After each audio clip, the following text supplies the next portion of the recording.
예수님과 함께 걷는 40일 특세와 특밤에 오신 우리 성도님들을 사랑하고 축복합니다. 우리 시간 참된 예배자로 하나님을 찬양하며 예배를 향해 나아갑니다.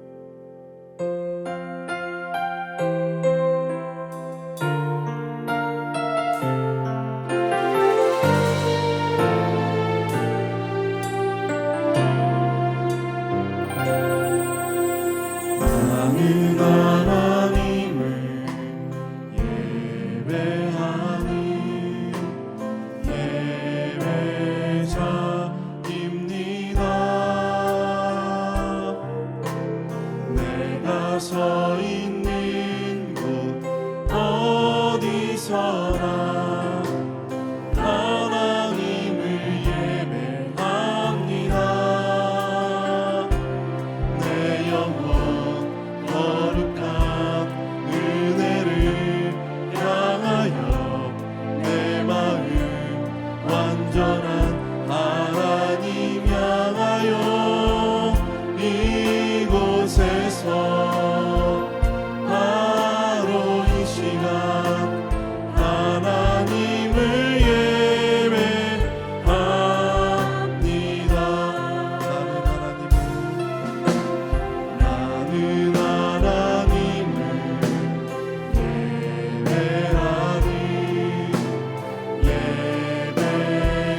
너희는 이르기를 우리 구원의 하나님이여 우리를 구원하여 만국 가운데에서 건져내시고 모으사 우리로 주의 거룩한 이름을 감사하며 주의 영광을 드높이게 하소서 할지어다. 아멘. 전능하신 여호와여 사순절을 맞이하여 특세 특밤 시즌 9번째를 허락하신 하나님의 이대하심에 영광을 드립니다. 주님의 십자가로 저희들의 구원을 이루신 은혜를 감사하면서 예배하는 저희들이 되게 하여 주시옵소서. 하나님 아버지, 이 시간에 저희들이 죄를 고백합니다. 하나님을 영화롭게 해드리기보다 저희들 자신의 영광을 위해서 살아왔던 죄를 용서하옵소서. 삶의 모든 자리에서 여호와의 주님 되심을 인정해드리지 못했던 죄를 용서하옵소서. 십자가의 하나님, 저희가 죄인들의 구원을 위해서 주님께서 고난을 당하셨음을 묵상하고 감사의 노래를 부르게 하옵소서. 우리를 위해 십자가를 지신 주님께 감사하게 하옵소서. 주님을 향한 감사가 세상을 살아가는 동기가 되게 하옵소서. 간절히 바라옵기는 사순절의 신앙을 통해서 교회의 성도들이 감사할 줄 아는 마음을 지니도록 하옵소서. 그리하여 삶의 모든 상황 속에서 감사하며 살게 하옵소서. 하늘의 하나님, 우리 예안교회 성도들이 한 마음으로 머리를 숙인 이 시간이 하나님께 영광되기를 소망합니다. 예배가 하나님의 영광 속에 진행되게 하옵소서. 사순절 특세 특밤 시즌 9번째 랜선 순례로 주님을 묵상하는 말씀을 대언하실 백성원 담임 목사님께서 단에 오르셨으니 생명과 진리의 말씀을 선포하게 하옵소서. 이 시간 다시 한번 헌신을 다짐하며 이 예배를 아름답게 하기 위하여 일교구 목자들의 귀한 찬양을 받아 주시옵소서. 일교구 목자들의 찬양을 통해서 하나님께는 영광이 드려지고 회중들은 힘을 얻기를 원합니다. 지금 저희들이 예배하는 동안에 예배당에 안팎에서 봉사하는 섬기미들이 있음에 감사드립니다. 귀한 지체들이 섬김으로 예배를 아름답게 하시니 섬기미들이 은총을 입게 하옵소서. 거룩하신 하나님, 우리 예안교회를 지켜주심에 감사드립니다.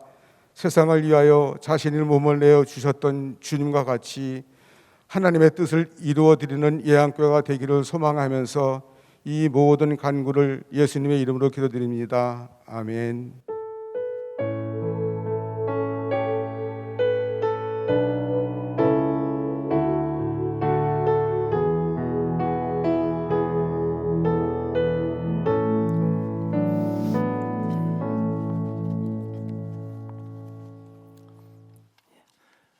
특세와 특밤 시즌 9 오늘 20번째 날입니다. 반환점을 도는데 우리 일교구 목자들 특송하시겠습니다.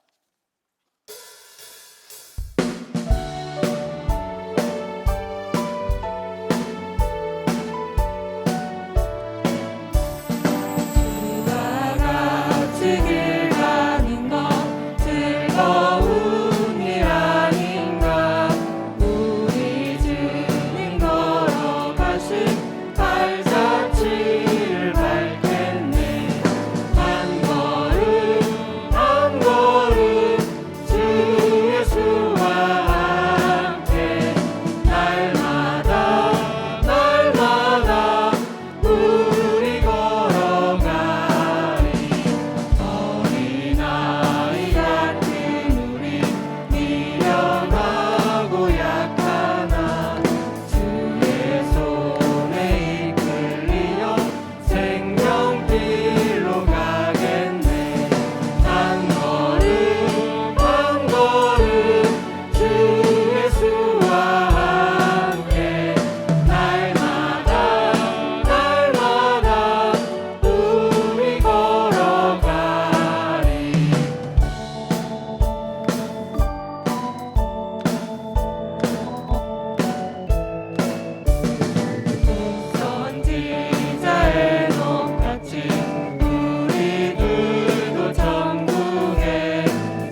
감사합니다. 오늘 우리들의 주신 하나님 말씀 요한복음 4장 5절부터 24절까지 말씀입니다. 제가 받들어 읽습니다. 사마리아에 있는 수가라는 동네에 이르시니 야곱이 그 아들 요셉에게 준 땅이 가깝고 거기 또 야곱의 우물이 있더라. 예수께서 길 가시다가 피곤하여 우물 곁에 그대로 앉으시니 때가 6시쯤 되었더라. 사마리아 여자 한 사람이 물을 기르러 왔음에 예수께서 물을 좀 달라 하시니 이는 제자들이 먹을 것을 사러 그 동네에 들어갔음이러라. 사마리아 여자가 이르되 당신은 유대인으로서 어찌하여 사마리아 여자인 나에게 물을 달라 하나이까 하니 이는 유대인이 사마리아인과 상종하지 아니함이러라. 예수께서 대답하여 이르시되 내가 만일 하나님의 선물과 또 내게 물 좀 달라 하느니가 누구인 줄 알았더라면 내가 그에게 구하였을 것이요 그가 생수를 내게 주었으리라.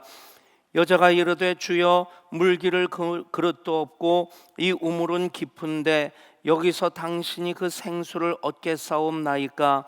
우리 조상 야곱이 이 우물을 우리에게 주셨고 또 여기서 자기와 자기 아들들과 짐승이 다 마셨는데 당신이 야곱보다 더 크니까. 예수께서 대답하여 이르시되 이 물을 마시는 자마다 다시 목마르려니와 내가 주는 물을 마시는 자는 영원히 목마르지 아니하리니 내가 주는 물은 그 속에서 영생하도록 솟아나는 샘물이 되리라. 여자가 이르되 주여 그런 물을 내게 주사 목마르지도 않고 또 여기 물 기르러 오지도 않게 하옵소서. 이르시되 가서 내 남편을 불러오라. 여자가 대답하여 이르되 나는 남편이 없나이다. 예수께서 이르시되 내가 남편이 없다 하는 말이 옳도다. 너에게 남편 5이 있었고 지금 있는 자도 내 남편이 아니니 내 말이 참되도다. 여자가 이르되 주여 내가 보니 선지자로소이다. 우리 조상들은 이 산에서 예배하였는데 당신들의 말은 예배할 곳이 예루살렘에 있다 하더이다. 예수께서 이르시되 여자야 내 말을 믿으라. 이 산에서도 말고 예루살렘에서도 말고 너희가 아버지께 예배할 때가 이르리라. 너희는 알지 못하는 것을 예배하고 우리는 아는 것을 예배하노니 이는 구원이 유대인에게서 남이라. 아버지께 참되게 예배하는 자들은 영과 진리로 예배할 때가 오나니 곧 이때라. 아버지께서는 자기에게 이렇게 예배하는 자들을 찾으시느니라. 하나님은 영이시니 예배하는 자가 영과 진리로 예배할지니라. 아멘. 특서와 특밤 오늘 20번째 날입니다. 반환점을 도는데 사마리아 수가성에서 우물물 한 모금 드시고 또 힘내서 나머지 여정 우리 갈 수 있기를 원합니다. 우리 사마리아 수가성으로 함께 가봅니다.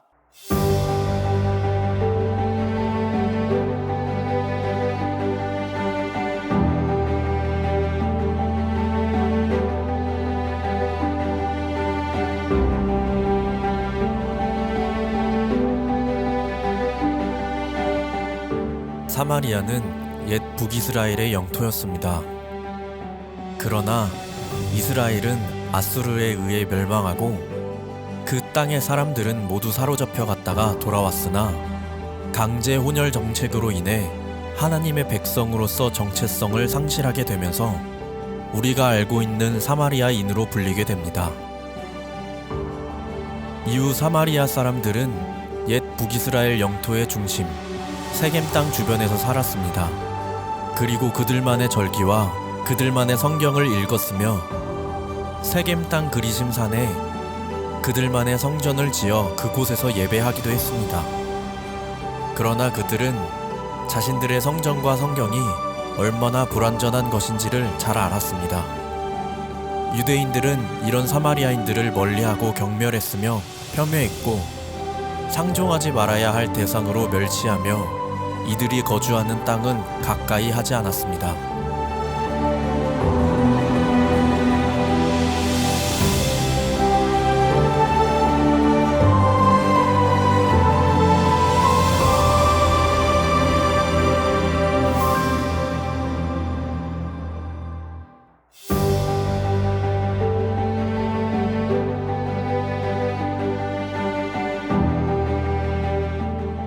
예수님께서는 수로보니게와 거라사보다 앞서서 사마리아를 방문하셨습니다. 예수님께서는 수가라는 곳에 있는 야곱의 우물에서 사마리아 여인을 만나셨습니다. 이 여인은 방황하는 영혼이었습니다. 예수님은 여인에게 더 이상 방황하지 말고 예수님이 주신 생수를 마시라고 말씀하셨습니다. 그리고 예루살렘이나 그리심산이 아닌 오직 신령과 진정으로 드리는 마음의 예배자리로 나아갈 것을 말씀하셨습니다. 사마리아 여인의 마음은 즉시 변했습니다. 그리고 오직 예수님을 통한 하나님 중심의 영적 삶으로 회복되었습니다. 세상은 삶과 정신의 안정을 위해 다양한 도구와 방법을 제안합니다. 그러나 그 모든 것은 사마리아 여인의 5 남편들과 같은 것입니다. 세상의 어떤 것이 우리 영혼의 중심을 잡아줄 수는 없습니다. 우리 삶의 진정한 중심은 오직 예수 그리스도로부터 흘러넘치는 생수의 강물을 마시는 것으로만 가능함을 명심해야 합니다. 오늘 예수님과 함께 걷는 여정은 중심을 가르치신 자리, 사마리아입니다.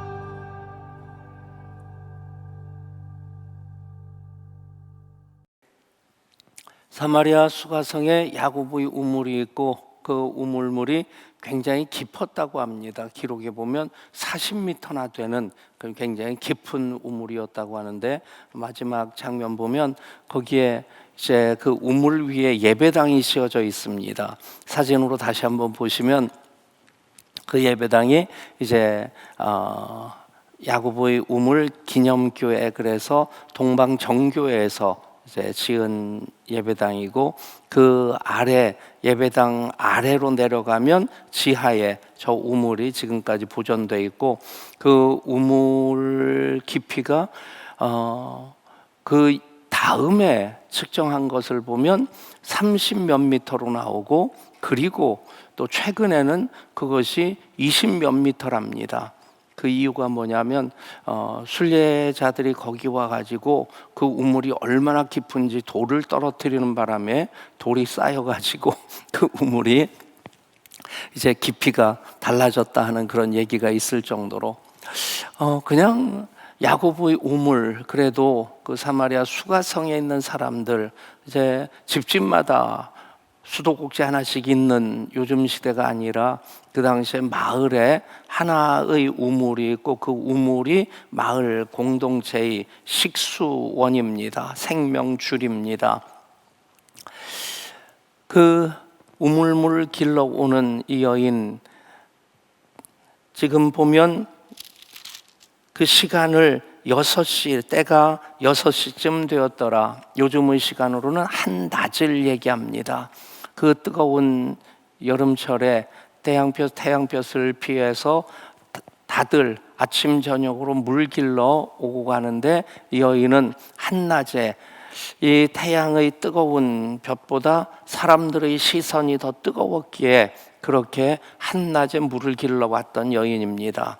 그 여인, 그곳에서 예수님을 만나고 예수님을 만남으로써 그 여인이 처음에는 낯선 한 남자, 아무도 만나기를 원치 아니하고 그렇게 사람들의 시선을 피해서 일부러 한낮에 갔는데, 거기서 사람을 만나는데 반갑겠습니까? 더더군다나 유대인 남자입니다. 이 부분에 대해서 더 말씀을 드리겠지만 그 자체가 불편했을 텐데, 이제 예수님과의 대화를 통해서 당신이 이 우물을 우리들에게 주신 야곱보다 위대한 사람입니까? 당신이 선자 중에 한 사람입니까? 당신이 바로 메시아입니까? 라고 하는 그 질문을 통해서 예수님과의 그 관계가 더 깊어지고, 나중에 예수님을 메시아로, 그리스도로 만나게 되고, 그래서 예수님을 통해서 예배에 대한 답을 얻게 됩니다. 그것이 또 모든 사람들, 예수님을 만나는 사람들의 만남의 과정과 비슷하다고도 얘기할 수 있겠고, 또 궁극적으로 예수님을 만난다라고 한다면 정말 예수님을 그리스도로 만남으로써 예배의 문제를 해결하게 될 때, 예배자로서 그리스도 앞에 무릎을 꿇고 예배하게 될 때 그것이 진정한 예수님과의 만남이 될 것입니다.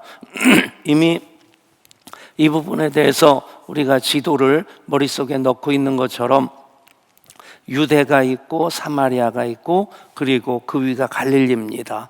조금 더 복잡하게 이쪽이 데가볼리고 뭐 등등 이렇게 나뉘어진 지역들 조금 더 세분해서 얘기할 수 있겠지만, 일단 이스라엘 사람들, 유대인들이 사는 지역으로서는 유대와 사마리아와 갈릴리입니다. 그런데 이쪽에 갈릴리 바다가 있고 요단강이 내려오고 아래 사해가 있습니다.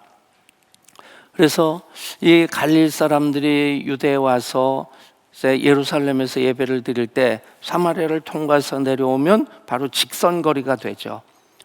또 유대 사람들이 갈릴리에 혹시 볼 일이 있어서, 사실 뭐 그 당시에 휴양지로 갈릴리를 찾을 일은 거의 없겠지만 어쨌든 오고 가는 과정 속에서 이쪽을 거치지 않고 이쪽 갈릴리 그 요단강을 건너서 이렇게 소위 말하는 트랜스 요르단이라고 하는 그 요단 동쪽으로 해서 올라가서 그쪽 갔다가 이렇게 돌아 내려오는 그런 통로를 사용을 합니다. 그 경로를 사용을 하니까 왜 사마리아 땅을 그렇게 사람들이 피했을까? 그곳으로 예수님 일부러 가십니다. 일부러 가셔서, 예를 들어서 거라사 땅도 예수님 일부러 가신 것이고, 또 가이사라 빌립보도 일부러 제자들을 데리고 올라가신 거죠. 여기도 일부러 가셔서 그 수가성에서 이 여인을 만나십니다. 이 여인이 남편 5이나 있었던 여자다. 지금 있는 남자도 남편이 아니다.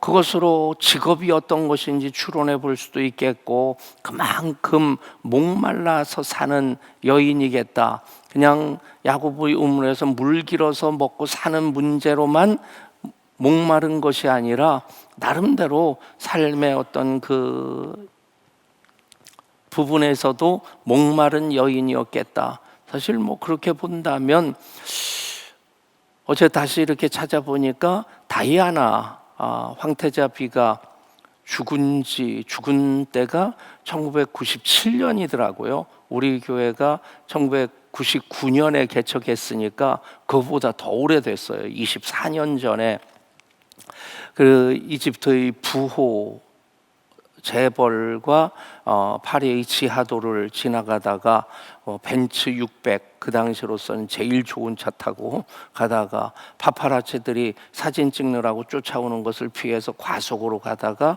지하도 벽에 부딪히고 그 교통사고로 세상을 떠나게 되죠. 장례식을 치른 곳이 그 황태자, 이제 찰스 황태자랑 결혼했던 그 예배당에서 또 나중에 장례식을 치렀는데, 참 어떻게 보면 그 세기의 연인이었다가 세기의 스캔들을 통해서 그렇게 신분을 장식했던 그런 여인입니다. 근데 보면 그 찰스 황태자죠. 그렇게 결혼해서 사는 동안 20살에 결혼할 때 이 다이아나의 신분이 유치원 교사였죠. 더 정확하게는 뭐 보모라고도 나오기도 하던데, 어쨌든 유치원 교사였다가 황태자 비가 되고, 이거 얼마나 사람들이 그 관심을 끌었겠습니까? 그런데 그 결혼 생활을 하는 동안 5번 자살 기도를 했답니다.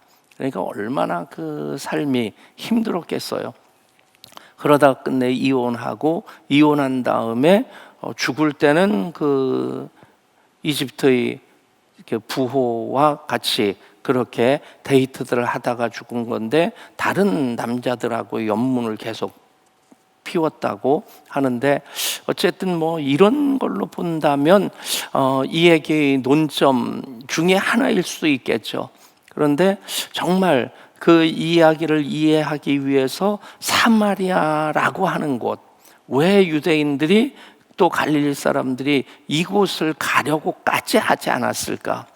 우리는 휴전선만 열리면 지금 뭐 김정은 그 집단이 절대 우리들에게 이쁜 집단이 아닙니다만은 휴전선만 열리면 우리들은 얼마나 그 동네 가고 싶겠어요. 뭐 저 같은 경우도 그렇고 집사람도 그렇고 부모님들이 다 이북 분들이니까 뭐 갈 수만 있으면. 지금도 좀 아쉬운 것이 아버님이 북한 용천 분인데 용천역 그 폭발 사고로 남한 사람들도 대부분 그쪽을 기억하고 계실 텐데 단동에서 이렇게 보면 압록강 끝자락에 신의주 이쪽 아래로 용천이 멀리 보입니다.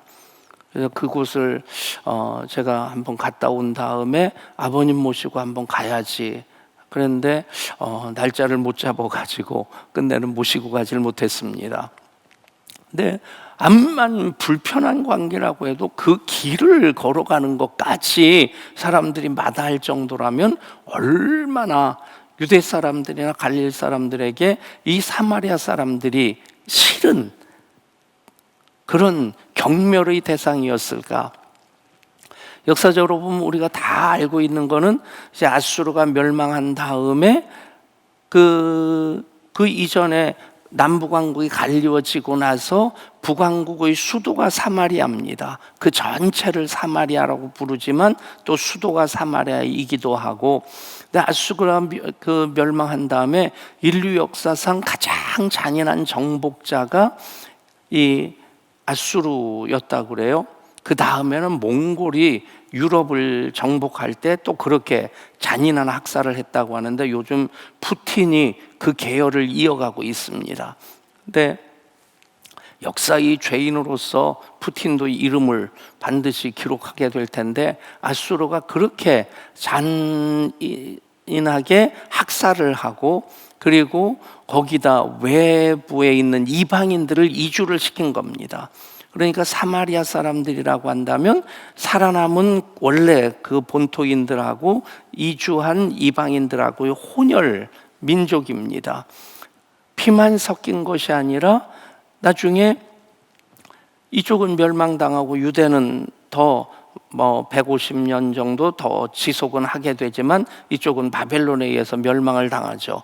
근데 나중에 이 둘 사이에 어떤 문제가 있냐면 누가 신앙적으로 더 정통성을 가지고 있느냐는 겁니다.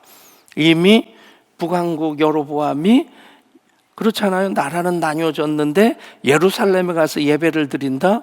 북한에서 한번 생각해 보십시오. 북한 사람들이 서울에 와가지고 그냥 더 쉽게 예향교회 와서 1년에 3번씩 예배를 드려야 된다. 그러면 김일성부터 시작해서 김정일, 김정은까지 그 속이 편하겠어요? 그러니까 뭐 오고 갈 수 없는 상황이기도 하지만 그 당시에는 뭐 휴전선이 있는 건 아닌데 그러니까 가지 못하도록 하기 위해서 실로에 제단을 쌓고 그곳에서 유월절도 지나게 하고 초막절도 지나게 한 겁니다. 그리고 또 유월절을 지키는 그 기준이 남쪽하고 북쪽이 한 달의 차이가 생깁니다. 그러면서부터 갈등이 생기기 시작하고 그리고 또 이 사마리아 사람들의 신앙의 특징은 이제 남쪽 유대와 다른 것이 무엇이냐면 모세 오경만 성경으로 인정을 합니다. 그리고 모세만 예언자지 다른 엘리야나 엘리사나 그런 사람들은 예언자로 인정을 안 합니다. 선지자로 인정을 하지 않고 오직 모세 오경, 오직 모세, 그리고 그 그리심산에서 예배를 드려야 된다 하는 것을 주장하고 있죠. 근데 이것 때문에 갈등이 있다가 나중에 너무 좀 복잡한 얘기를 해서 죄송한데 아수르에 멸망당하고 바벨론에 멸망당하고 그 다음에는 페르시아의 지배를 받고 그 다음에는 헬라의 그리스의 지배를 받고 알렉산더가 죽은 다음에 또 그쪽에 애굽의 지배를 받고, 애굽의 지배를 받을 때 프톨레마이라고 하는 애굽의 지배자가 이 좀 니들 친하게 살아라, 그래가지고 양쪽 지도자를 불러가지고 사마리아 종교가, 사마리아 오경이 맞냐, 또 이 유대의 오경이 맞냐 하는 것 가지고 토론을 하게 하고 회의를 해가지고 거기서 결정을 하는데, 이 예루살렘의 오경이 맞는다, 그게 정통성이 있다라고 인정을 해줘요. 근데 어떻게 참 쪽팔리는 것 아닙니까? 뭐 요즘으로 얘기하면 통합하고 합동, 우리 교단하고 뭐 저쪽 같은 뿌리이긴 한데 이렇게 나눠져 있는데, 누가 더 정통성이 있냐 하는 것 가지고 뭐 일본 수상 앞에 가가지고 아니면 시진핑 앞에 가가지고 그들이 중재자를 한다고 해가지고 그 앞에서 우리가 정통성이 있다, 그 과정이 얼마나 창피한 겁니까? 근데 어쨌든 그런 과정을 거치게 됩니다. 그 정통성은 예루살렘이다 라고 하는 것을 이제 프톨레마이가 인정을 해주는데, 그런데 그걸로 끝나는 게 아니라 그걸로 인해서 사마리아 사람들을 유대 사람들이 또 학살을 합니다.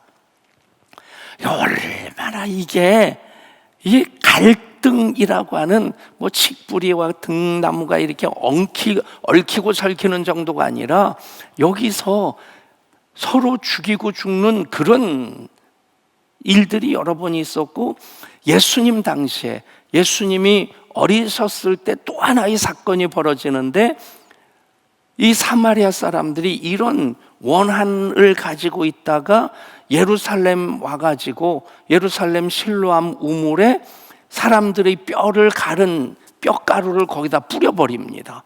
성전에 뿌립니다. 그걸로 인해서 유대 사람들이 또 사마리아 사람들을 막 죽이는 그런 일들이 있었으니까 이 사이가 견원지간이라는 말로도 다 표현할 수 없을 만큼 불편한 겁니다. 이런 가운데서 그러니까 유대 사람들도 그렇고 갈릴 사람들도 그렇고 이 사마리아를 통과하지 않는 이유가 이런 뼛속 깊은 이 뭐라고 할까요? 이 경멸, 원한, 미움 뭐 등등이 다 있는 겁니다. 왜 뭐 그냥 가면 되지? 이런 가운데서 예수님이 사마리아 땅으로 지나가셨고, 그리고 수가성 여인에게 물 좀 달라 할 때 이 여인이 어떤 여인이야 하는 것도 그렇지만, 이런 과정 속에서 예수님께서 사마리아로 가셨다, 수가성 여인을 만나신다 할 때 어떤 분위기였을까라고 하는 것을 우리가 이해할 필요가 있는 겁니다. 보통 설교 시간에 이 얘기를 장황하게 할 수는 없고, 지금 랜선 성지순례니까 그 부분에 대한 배경을 좀 더 자세하게 말씀드리는 겁니다. 여러분, 그런 가운데서 사마리아 수가성 여인을 예수님 만나셨다. 여러분, 오늘 주제가 중심을 가르치신 자리입니다. 그러니까 사마리아 사람들, 이 수가성 여인이 어떤 여자냐 하는 것보다 배경 속에서 예배를 이곳에서 드려야 됩니까? 예루살렘에서 드려야 됩니까? 우리 조상들은 그리심산에서 예배하라고 하고 당신들은 예루살렘에서 예배하라고 하는데 어느 것이 맞습니까? 그러니까 민족 정통성에 있어서도 갈라져 있고 예배에 있어서도 갈라져 있는 겁니다. 저마다 이 신앙적인 종교적인 것에 있어서는 굉장히 이렇게 들여다보면 편협합니다. 자기만 옳다라고 하는 그런 나름대로의 그것을 정통성이라고 하는데, 밖에서 보면 이게 굉장히 편협한 거예요. 기독교도 그럴 수 있습니다. 여러분, 복음으로서 성령의 임재 가운데 성령의 인도하심을 따르고 성령의 감동을 받는 그 신앙이 아니라고 한다면 기독교도 굉장히 편협할 수 있습니다. 사실 기독교 역사 2000년이 그렇습니다. 지금 우리는 사마리아 사람들하고 예수님의 얘기를 하는데, 이 얘기를 지금으로 본다고 한다면 유대인들하고 기독교와의 관계로 볼 수 있습니다. 유대인들이 예수를 메시아로 믿지 않는, 그리스도로 믿지 않는 이유가 몇 가지가 있는데, 첫 번째는 하나님이 유일신이신데 어떻게 예수님이 하나님이시고 성령님이 하나님이실 수 있느냐, 이 삼위일체를 유대인들로서는, 이 유일신 신앙으로서는 이해하기 어려운 겁니다. 그냥 그들 입장에서 본다면 이해하기 어렵다는 것이 아니라 이해할 수 없다고 보는 것이 옳을 겁니다. 그런데 또 뼛속 깊이 원한이 있는 겁니다. 기독교 2000년 역사 속에서 유대인들이 엄청 핍박을 받았고 엄청 많이 학살을 당했습니다. 히틀러에 의해서 600만 명이 죽은 것만이 아니라 그 외에도 엄청 많은 집단 학살 사건들이 기독교 세력들에 의해서 유대인들에게 가해졌습니다. 그러니까 십자군 전쟁도 마찬가지고요.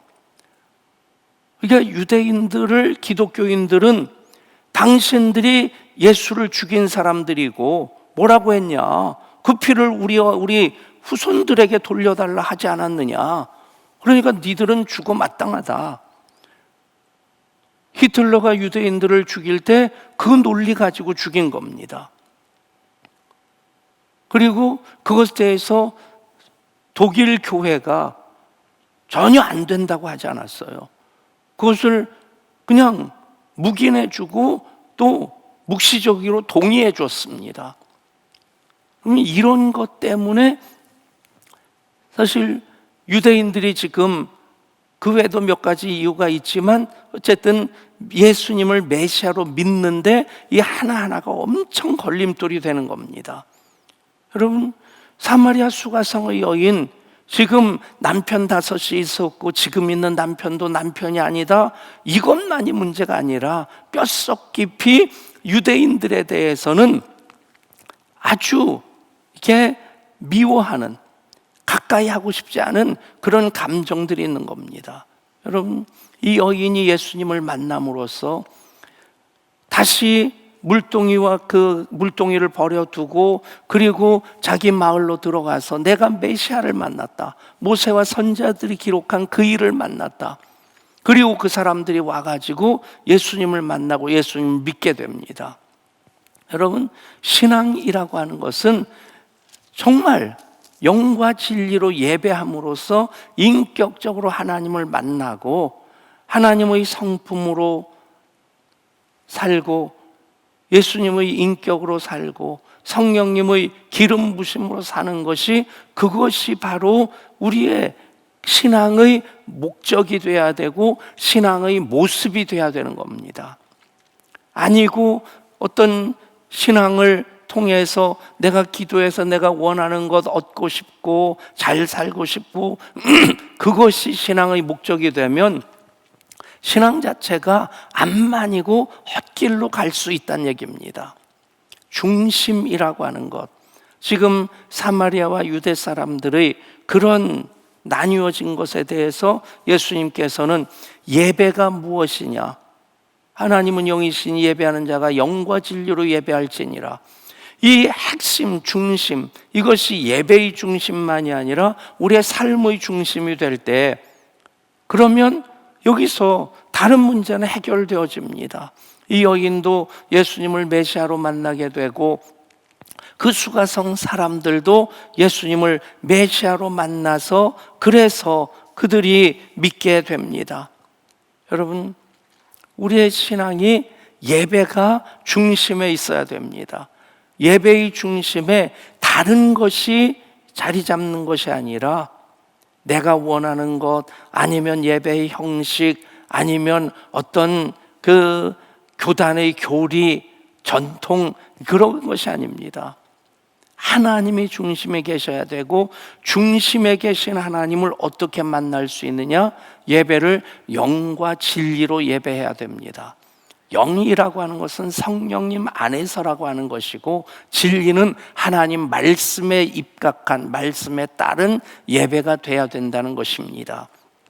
그러면 그 어떤 갈등도, 어떤 편가름도, 어떤 적대적인 관계도 진정한 예배를 드리는 가운데서 그것이 회복되어지게 됩니다. 국민일보 칼럼에 그런 내용이 있더라고요. 누가 푸틴 좀 말려달라 하는 그런 내용인데 뭐냐면 이 전쟁을 정당화하면서 성경을 인용을 한다는 거예요, 푸틴이. 그러면서 한 번은 어떤 사람이 당신의 믿음이 무엇이냐 할 때 그것에 대해서 대답은 분명하게 하지 않았다는 겁니다. 그러니까 자기 신앙 고백은 없는데 러시아 정교회라고 하는 그것이 그 러시아 사람들 대부분 우리나라에 있는 우리나라 사람들이 예수를 믿는 사람들보다 훨씬 더 퍼센테이지도 높고 숫자도 훨씬 더 많습니다. 그 사람들의 정점에 푸틴이 있고 푸틴이 정치적인 대러시아주의를 이루어가고자 하는 그런 목적으로 지금 침략 전쟁을 하고 있는 겁니다. 그런데 그 사람들도 지금 기도하고 있고 푸틴도 우리가 어떤 성경 말씀을 인용을 했던데 아무튼 그런 것에 대해서 불편한 마음 가지고 칼럼을 쓰는 사람이 누가 좀 푸틴 좀 말려달라 하는 그런 얘기를 하는 겁니다. 여러분, 암만이고 성경이 도구화될 수 있는 겁니다. 신앙이 정치적인 목적으로 이용될 수 있는 겁니다. 오늘 말씀에서 중심을 가르쳐 주시는 건 무엇입니까? 예배가 하나님이 우리의 중심이 돼야 되고 또 예배가 어떤 예전이나 교리나 하는 것보다도 정말 중요한 게 무엇입니까? 예배하는 자는 영과 진리로 예배하는 겁니다. 그 중심만 제대로 되면 수가성 여인과 예수님과의 만남, 그 여인이 예배의 답을 알게 될 때 예수님을 메시아로 만나게 됩니다. 물동이를 버려두고 가서 내가 모세와 선지자들이 기록한 그 사람을 만났다. 사람들이 나옵니다. 유대인 남자, 그렇게 미워하는 사람, 그 유대인인데 그런데 나와서 예수님을 통해서 그들이 메시아로서 예수님을 만나게 됩니다. 여러분, 예배의 중심, 그것이 영과 진리로 예배하는 것이고 예배가 우리의 삶의 중심이 될 때 우리는 모든 정치적인 어떤 차이라든지 아니면 또 모든 그냥 편가르기가 일상화되어진 그런 시대 아닙니까? 그런 세상 아닙니까? 그 가운데서 우리는 하나님 안에서 예배하는 자로 모두를 형제 자매로 한 가족으로 그렇게 끌어안을 수 있게 되고 또 어떤 지역이든지 선교적인 확장으로 그곳으로 나아가신 예수님 그 발걸음을 이어서 우리가 선교적인 목적으로 어느 누구도 그쪽은 아니야 라고 끊는 것이 아니라 어느 곳을 향해서라도 나갈 수 있어야 된다는 것입니다. 예배가 회복되면 모든 관계는 회복되어지게 됩니다. 예배가 회복되기 위해서 예배가 예배이기 위해서 가장 중요한 것 영과 진리로 예배하는 겁니다. 찬송 한 곡도 기도 한마디도 영과 진리로 하나님 말씀 따라서 성령님 인도하심 가운데 그렇게 기도하고 찬양하고 예배하는 그것 언제나 그게 완성되어졌다는 것 아닙니다. 그런 중심으로서 계속 하나님 향해 나아가는 그 여정 가운데 그 예배가 자리 잡을 수 있기를 원합니다. 우리 함께 찬양합니다.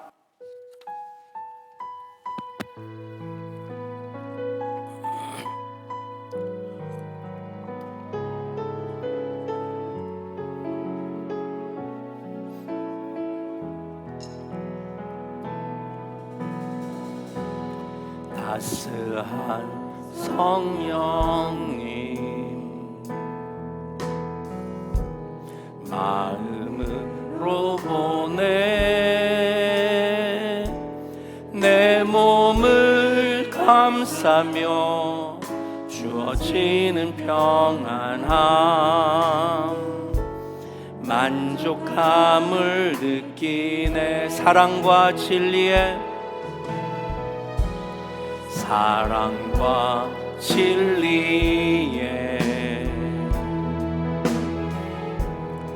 한 줄기 피보내 내 몸을 감싸며 주어지는 평안함, 그 사랑을 느끼네. 부르신 곳에서 나는 예배하네. 어떤 상황에도 나는 예배하네. 부르신 곳에서 나는 예배하네.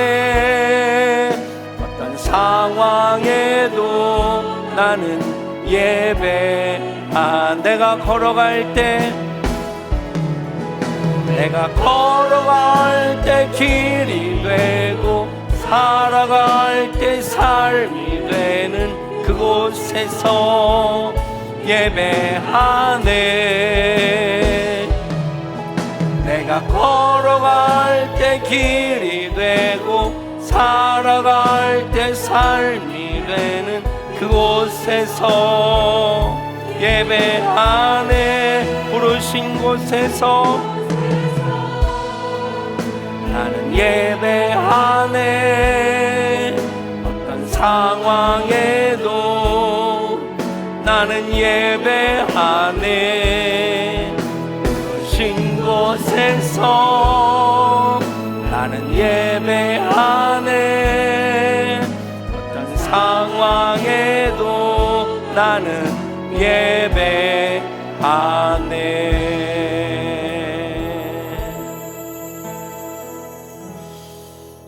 진정한 예배는 하나님을 만나는 것입니다. 하나님 안에 거하는 것입니다.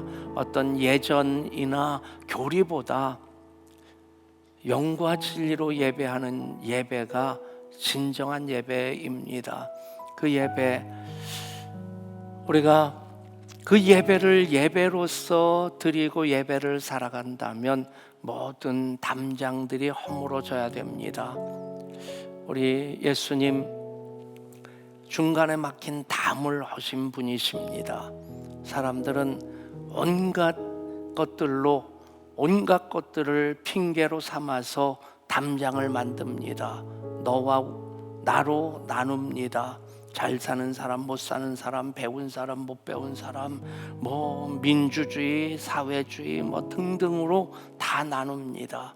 그런데 진정한 예배가 회복되어지면 모두가 하나님 안에서 하나가 됩니다. 그런 예배의 삶을 살기 위해서 그런 예배자 되기를 결단하면서 우리 합심해서 기도할 때 먼저 오늘의 기도 블레싱 전도 사역팀입니다. 위에서 한 목소리로 같이 기도합니다. 영혼 구원의 사명을 감당하는 전도자들을 축복하셔서 삶 가운데 영혼을 섬기고 예수님에게로 인도하는 기쁨을 깨닫게 하옵소서. 한 영혼을 향한 하나님의 마음으로 사람들에게 나아가는 전도자의 삶을 살게 하옵소서. 아멘. 참된 예배자, 참된 전도자 되기를 소망하면서 이 여인이 예수님을 만났을 때 자연스럽게 전도자가 됩니다. 물동이를 버려두고 그 마을로 뛰어 들어갑니다. 우리 간절한 마음으로 그런 삶을 살게 하여 주옵소서. 그리고 중보하며 기도할 때 주의 은혜의 해를 살아가는 예양 가족들이게 하여 주옵소서. 모든 묶인 것들로 질병이든 또 재정이든 관계든 묶인 것들 풀려지게 하여 주시고 샬롬의 삶을 살게 하여 주옵소서. 간절한 마음으로 주의 이름 부르고 합심해서 기도합니다. 주여,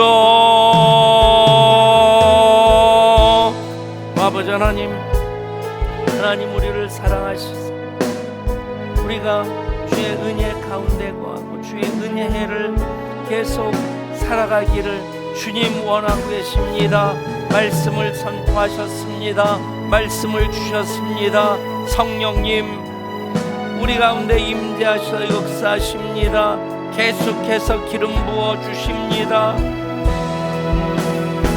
이제 우리가 영과 진리로 예배함으로써 주의 은혜를 살아가는 것, 그것이 하나님의 뜻입니다. 하나님의 방법입니다. 그렇게 살아가게 하여 주옵소서. 편가름이 극심한 나라와 나라 사회뿐만 아니라 남과 북만이 아니라 지금 진영 논리로 남이 또 나뉘어져 있습니다. 그런 가운데 영과 진리로 예배함으로 예배가 회복되고 하나님 만나고 하나님 안에 거함으로 모든 나뉘어진 것들, 유대와 사마리아로 나눠진 것도 예배 가운데 하나가 되었습니다. 예배의 삶을 통해 모든 갈등이 하나가 되게 하여 주옵소서.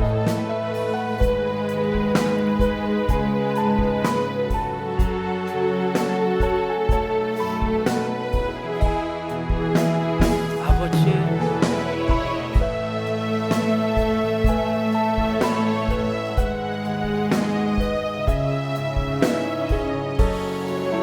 진정 예배 가운데 하나가 되게 하여 주옵소서.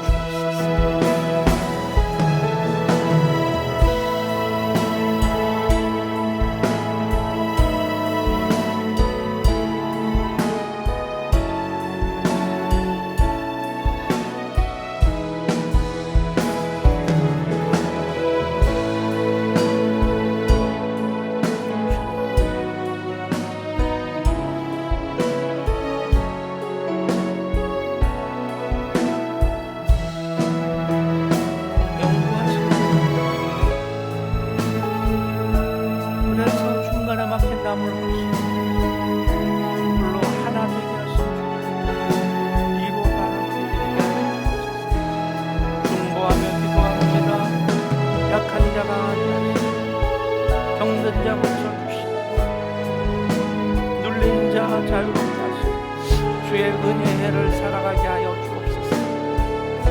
강한 치료가 끝내고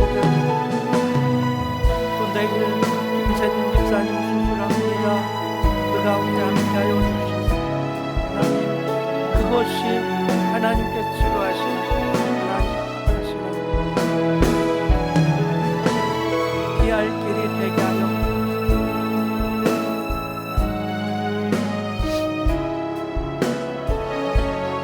감상금을